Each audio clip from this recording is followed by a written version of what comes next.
ఓం నమో భగవతే శ్రీ మేధాదక్షిణామూర్తయే. ఓం నమో భగవతే శ్రీ ఆదిశంకరాయ. ఓం నమో భగవతే శ్రీ రమణాయ. శ్రీ గురుభ్యో నమః.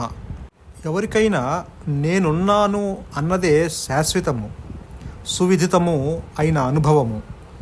నేనున్నాను కన్నా సుస్పష్టమైనది ఏదీ లేదు. ఇంద్రియాల ద్వారా కలిగే అనుభూతులే సువిదితాలు అనుకుంటారు, కానీ అవి కావు. అటువంటిది ఆత్మ ఒక్కటే. కనుక చేయవలసిందల్లా ఈ అనాత్మ విచారమే, నేనుగా ఉండటమే. నేనున్నాను అనేదే సత్యము, నేను ఇది నేను అది అనేది అసత్యము. నేనున్నాను అనే సత్యానికి మరొక పేరు ఆత్మ అంటారు భగవాన్. అంటే ఇక్కడ ఎవరైనా మీరున్నారా అంటే నేను ఉన్నాననే చెప్తారు. మరి ఉండి ఉన్నారా, ఉండకుండా ఉన్నారా అంటే ఉండి ఉన్నామనే చెప్తాము. ఆ నేను ఉండటము అనేదే భగవంతుని యొక్క స్థితి. ఆ ఉండటం అనేదే భగవంతుని యొక్క స్వరూపము. అహం స్ఫురణ, నేనున్నాను అన్నదే భగవంతుని యొక్క స్థితి. ఆ నేనే భగవంతుని యొక్క మొదటి నామము అంటారు భగవాన్. కాకపోతే ఇప్పుడు నీవు ఈ మాయా నేనుతో నేనున్నాను అని చెప్తున్నావు. ఆ నేను ఉన్నాను అని నీవు ఈ మాయా నేనుతో చెప్పినా, అంటే నీకు తెలిసినా తెలియకపోయినా నేనంటే అహంస్ఫురణే, నేనంటే జ్ఞానమే, నేనంటే ఆత్మే. కానీ ఇక్కడ నీవు చెప్పే ఈ మాయా నేనుతో, ఒక వ్యక్తి భావనతో, ఒక అహం భావనతో, ఒక శవబుద్ధితో, ఒక దేహాత్మ బుద్ధితో, దేహమే ఆత్మ అనే బుద్ధితో చెప్తున్నావు. నీవు ఏమని నేనున్నాను అని చెప్తున్నావు. దానికి చెప్పటానికి ఆధారము ఏంటి? అహంస్ఫురణ. అహంస్ఫురణ ఉండబట్టి నీవు నేనున్నాను అని చెప్పగలుగుతున్నావు. అహంస్ఫురణ లేకపోతే ఈ అహం దేహము నిలవలేదు. బంగారము లేకుండా ఆభరణము ఎట్టయితే నిలవలేదో, ఈ అహం స్ఫురణ లేకుండా ఈ అహం దేహము మనుగడ సాగించలేదు. ఎందుకని? ఈ అహం దేహానికి ఉనికి లేదు, అంటే ఎగ్జిస్టెన్స్ లేదు. దానికి తనకు తానుగా అది ఉండలేదు అసలు. మరి మీరు అడగచ్చు, మరి నేను ఉన్నాను కదా, అది నాకు అనుభవంలో ఉన్నది కదా అంటున్నారు. ఈ నేను ఉన్నాను అని మీరు చెప్తున్నారంటే దానికి ఆధారము అహం స్ఫురణ, ఆత్మ. అది మీకు అవగతము కావట్లేదు, అది మీరు గ్రహించలేరు. ఎందుకని? ఒక వ్యక్తి భావనతో, ఒక దేహాత్మ బుద్ధితో మీరు ఎప్పుడు ఆత్మని గ్రహించలేరు, ఆత్మని తెలుసుకోలేరు.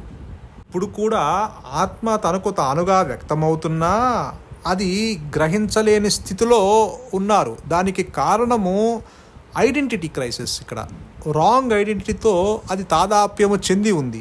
ఏంటా రాంగ్ ఐడెంటిటీ? నేనంటే శరీరము అన్న భావన, ఆ మొదటి తలంపు ఏదైతే ఉన్నదో దాంతో తాదాప్యము చెంది ఉన్నది. ఆ నేను, ఆ మొదటి భావన రావటం వల్ల, అది జనించటం వల్ల దాన్ని కేంద్రంగా చేసుకుని ఈ మిగతా ఆలోచనల పరంపర కొనసాగుతూ ఉంది. దాంతో మీరు ఆలోచనల్ని స్మరిస్తూ ఈ దుఃఖాన్ని అనుభవిస్తున్నారు. ఇదంతా కారణము ఈ మాయా నేను. కానీ దానికి తెలియదు ఆత్మ ఒకటి ఉందని, దానిని ఆధారంగా చేసుకొని నేను మనుగడ సాగిస్తున్నానని, ఆ చైతన్య కాంతిలోనే నాకు కదలికలు వస్తున్నాయని, ఆలోచనలు ఉద్భవిస్తున్నాయని, నా ఉనికికి కారణము ఆత్మని ఇది గ్రహించలేదు, ఎప్పటికీ గ్రహించలేదు. కానీ ఇది ఆత్మచేతిలో ఒక పనిముట్టు అని కూడా గ్రహించలేదు. నిజానికి ఇది ఆత్మచేతిలో ఒక పనిముట్టు, ఇది ఆత్మచేతిలో ఒక ఇన్స్ట్రుమెంట్ అయినా దాన్ని గ్రహించలేక నేను చేస్తున్నాను అన్న కర్తృత్వ భావన కలిగి ఉంటుంది. అలాగే దాని యొక్క ఫలితాలను కూడా అది అనుభవిస్తూ ఉంటుంది. ప్రతికూలమైతే అది దుఃఖిస్తుంది, అనుకూలమైతే అది ఆనందపడుతుంది. అంటే దీనికి కారణము ఆ యొక్క కర్తృత్వ భావన, నేను చేస్తున్నాను అన్న భావన కలిగి ఉంటుంది. నిజానికి ఇది తనంతట తానుగా ఏది చేసుకోలేని ఒక పిరికి నేనిది. ఎందుకంటే ఇది స్వయం ప్రకాశమైన జ్ఞానము మీద ఆధారపడి ఉన్నది. ఎందుకంటే ఇది ఒక జడ వస్తువు. ఇటు చైతన్యము కాక ఇటు జడము కాక ఆ మధ్యలో చిత్ జడ గ్రంథిగా ఒక ముడి ఏర్పడింది. అది నిజంగా ఏర్పడిందా అంటే అది ఒక మాయాజనితమైన కల్పితం మాత్రమే. అంటే ఆ ముడి ఉన్నట్టుగా ఉంటుంది, నిజానికి లేదు. ఎండమాములులాగా నీకు నీరు ఉన్నట్టుగా ఉంటుంది, దగ్గరికి వెళ్తే నీరు ఉండదు. ముచ్చపు చిప్ప వెండిగా ప్రకాశిస్తుంది, దగ్గరికి వెళ్తే అక్కడ వెండి ఉండదు. కానీ అదేమనుకుంటుంది, నిజంగా నేను ఉన్నాననే అనుకుంటుంది, నిజంగా నీరు ఉన్నాయనే అనుకుంటుంది. తనకి తెలియదు అది ఎండమావులు అని తెలియదు. అందువల్ల అది నేను చేస్తున్నాను అన్న కర్తృత్వ భావంతో ఉంటుంది. ఎందుకని ఈ మాయా నేను నిజంగా ఉన్నది అనుకుంటుంది, ఇదే సత్యం అనుకుంటుంది. అంటే నాకు ఒక మనసు ఉందని, ఆ మనసుకి సుఖదుఖాలు ఉన్నాయని అని అనుకుంటూ ఉంది. ఇది విచారణ చెయ్యదు, విచారణ చేయటానికి ఇష్టపడదు. ఎందుకంటే ఆ యొక్క జన్మల నుంచి తెచ్చుకున్న ఆ యొక్క వాసనలు ఏవైతే ఉన్నాయో, ఆ కోరికల వెంబటి, ఆ రాగద్వేషాల వెంబటి, ఆ క్రోధం వెంబటి, ఆ అసూయ వెంబటి, అలా వాటితోనే తాదాప్యము చెందుతూ అది ముందుకెళ్తూ ఉంటుంది. అవన్నీ నిజం అనుకుంటుంది. ఎందుకంటే అవి జన్మల నుంచి అది అలవాటైపోయింది బాహ్యంగా బయటికి వెళ్ళటం. ప్రపంచం సత్యం అనుకుంటుంది, ఇంద్రియాలు సత్యం అనుకుంటుంది, దృశ్యాలు సత్యం అనుకుంటుంది, ఇతరులు ఉన్నారనుకుంటుంది, వాళ్ళల్లో స్త్రీ అని పురుషుడని ఇలా భేద దృష్టి కలిగి ఉంటుంది. అవన్నీ సత్యం అనుకుంటుంది. అసలు నేనెవరు, నా స్వరూపం ఏమిటి అన్నది విచారం చేయదు. ఆ విచారం వల్ల దుఃఖం ఏర్పడుతుంది. ఎప్పుడైతే వీడు అంతర్ముఖమయ్యి విచారణ చేయటం ప్రారంభిస్తాడో, అంటే నా నిజస్వరూపం ఏమిటి అని విచారణ చేసినప్పుడు అనుగ్రహము చేత తాను పరిమితుడు కానని, తాను అనంత అఖండ చిదానంద స్వరూపుడని అప్పుడు అది ఎస్టాబ్లిష్ అవుతుంది. కానీ వీడు విచారణ చేయడు. ఎందుకంటే వీడికి ఆనందము బయట వస్తువుల్లో ఉంది అనుకుంటాడు. అంటే ఎన్నో విషయ వస్తువుల వెంట, భోగాల వెంట పిచ్చిగా పరుగులు పెడుతూ వాటిని అందుకుంటూ అనుభవిస్తూ ఆనందిస్తూ ఉంటాడు. తర్వాత మళ్ళీ మరొక వస్తువు కోసం, భోగం కోసం పరుగులు తీస్తారు. అందితే ఆనందం, అందకపోతే దుఃఖం. అందితే అంతటితో ఊరుకోవడం ఉండదు, మరొక దానికోసం పరుగులు మొదలవుతుంది.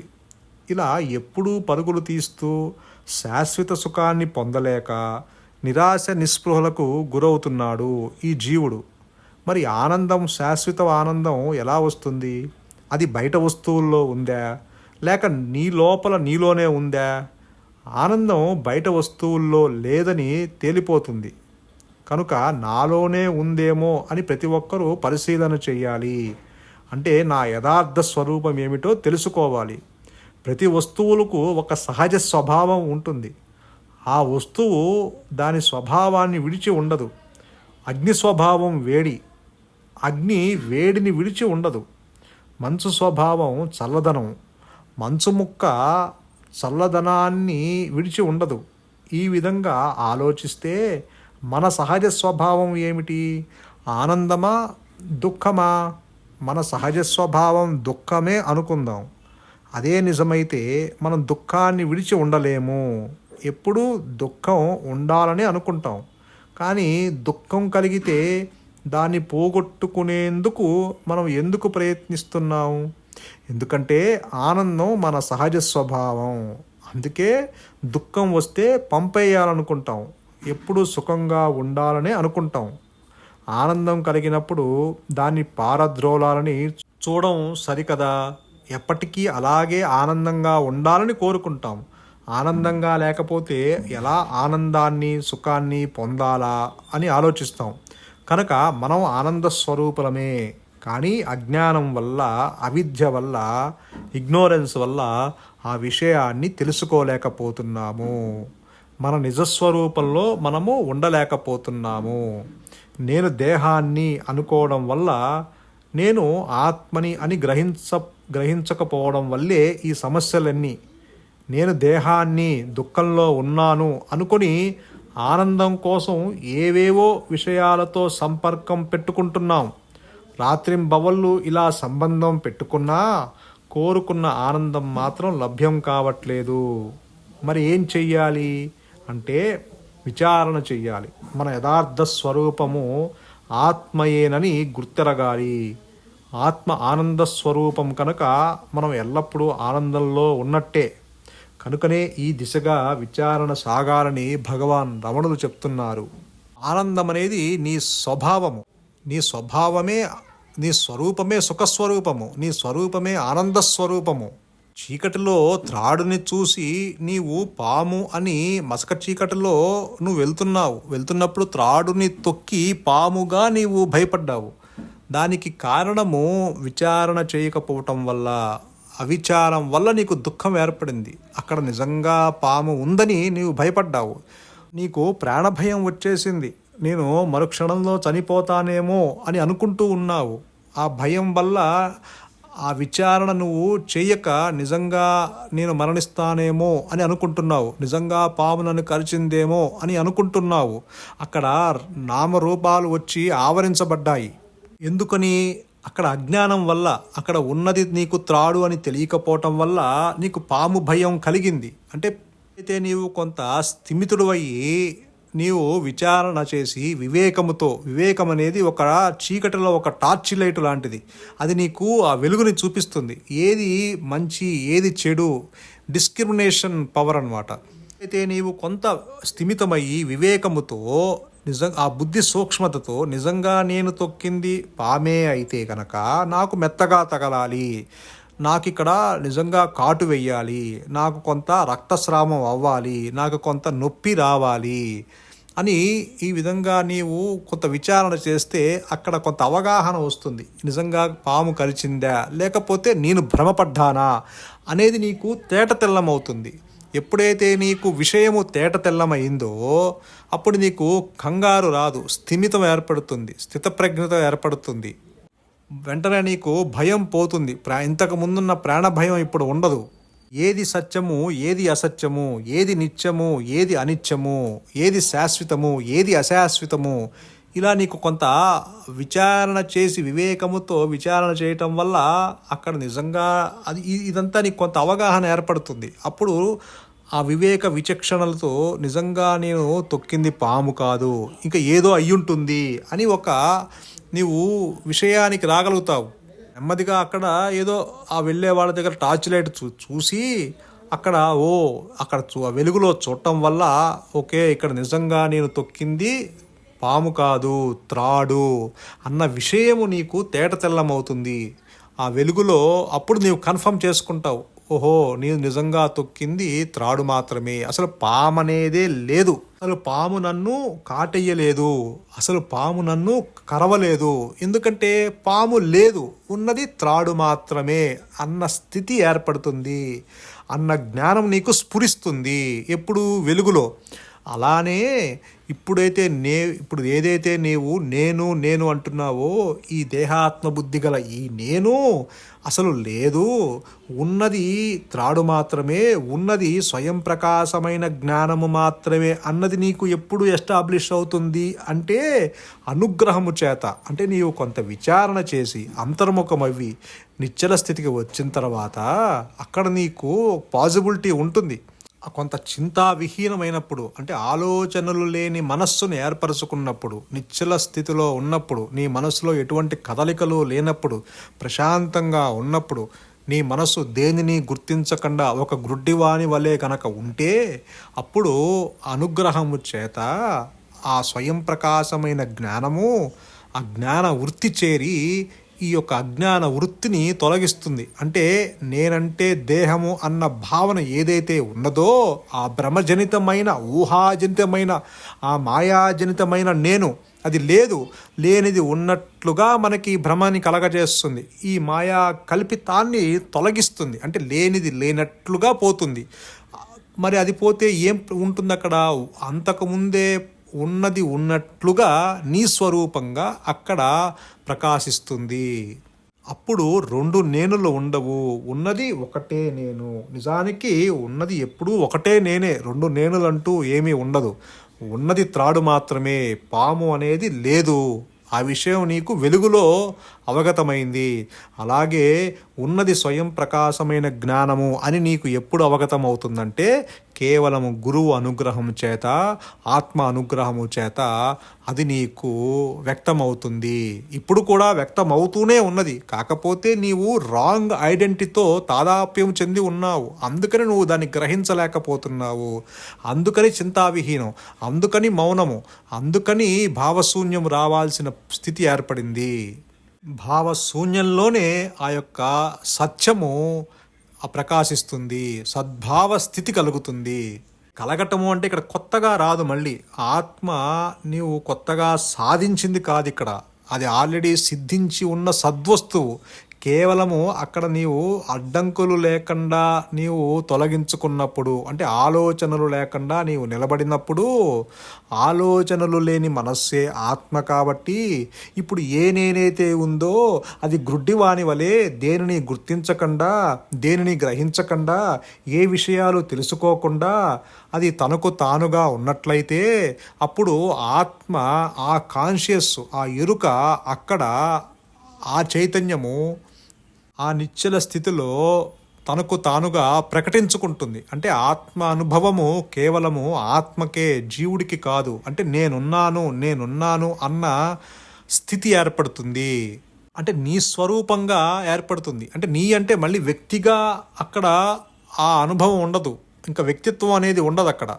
ఎప్పుడైతే నీకు మేఘాలు తొలగి, అంటే ఆ పవనాలు వీచి, గాలి పవనాలు వీచి మేఘాలు తొలగినప్పుడు అక్కడ అంతకుముందు ఉన్న సూర్యుడు నీకు దర్శనమిచ్చినట్లుగా ఈ జ్ఞానవృత్తి చేరి ఈ అజ్ఞాన వృత్తిని తొలగించినప్పుడు అక్కడ అంతకుముందే స్వయం ప్రకాశమైన జ్ఞానము, అంటే అంతకుముందే ప్రకాశిస్తూ ఉన్న ఆ జ్ఞాన భాస్కరుడు నీ స్వరూపంగా అక్కడ ఎస్టాబ్లిష్ అవుతుంది. ఎప్పుడైతే సూర్యుడు ఉదయించటము, వెలుగు రావటము రెండు ఒకేసారి జరుగుతాయి, ఒకే నిమిషాన, అలాగే ఆత్మ తనకు తానుగా ప్రకటించుకున్నప్పుడు అక్కడ అజ్ఞానం అనేది ఇక ఉండదు. ఆత్మ ప్రకాశంలో అజ్ఞానం ఉండదు. సూర్యప్రకాశంలో చీకటి లేనట్టు ఆత్మ ప్రకాశంలో అజ్ఞానము ఇక నిలవదు. అలాగే సూర్యుడు ఉదయించటము, వెలుగు రావటము రెండు ఒకేసారి ఒకే నిమిషాన జరిగినట్టు ఆత్మ ప్రకాశించటము, ఈ అహంభావము, ఈ వ్యక్తి భావన ఏదైతే ఉన్నదో అది తొలగటము రెండు ఒకేసారి ఒకే నిమిషమున జరుగుతాయి. ఎందుకంటే ఆత్మ ప్రకాశంలో అజ్ఞానానికి తావు లేదు కాబట్టి వ్యక్తిత్వము అక్కడ ఉండదు. భగవాన్ చెప్తారు, ఉన్నది ఉన్నట్లుగా ప్రకాశిస్తుంది, లేనిది లేనట్టుగా లేకుండా పోతుంది. అంటే ఆల్రెడీ సిద్ధించి ఉన్న సద్వస్తువు అది నీ స్వరూపంగా దర్శనమిస్తుంది. నీ స్వరూపంగా అక్కడ, అంటే స్వరూప జ్ఞానము ఏదైతే ఉన్నదో అది జ్ఞానవృత్తి చేత అహమహమంటూ తనకు తానుగా ప్రకటిస్తున్న స్థితిని నీ స్వరూపంగా గ్రహించేటట్లు, నిలిచేటట్లు అనుగ్రహము చేత అది ప్రకాశిస్తూనే ఉంటుంది అన్న స్థితి ఏర్పడుతుంది. అప్పుడు ఉన్నది ఒకటే నేను, రెండు నేనులు ఉండవు. అదే అహంస్ఫురణ, అదే నేనున్నానన్న ఎరుక లేక ఉనికితో కూడి ఉన్న స్వయం ప్రకాశమైన జ్ఞానము. అదే నీ సహజత్వము. మంచిది. మౌనమే శరణ్యం, మౌనమే నీ సహజత్వం. ధన్యోస్మి.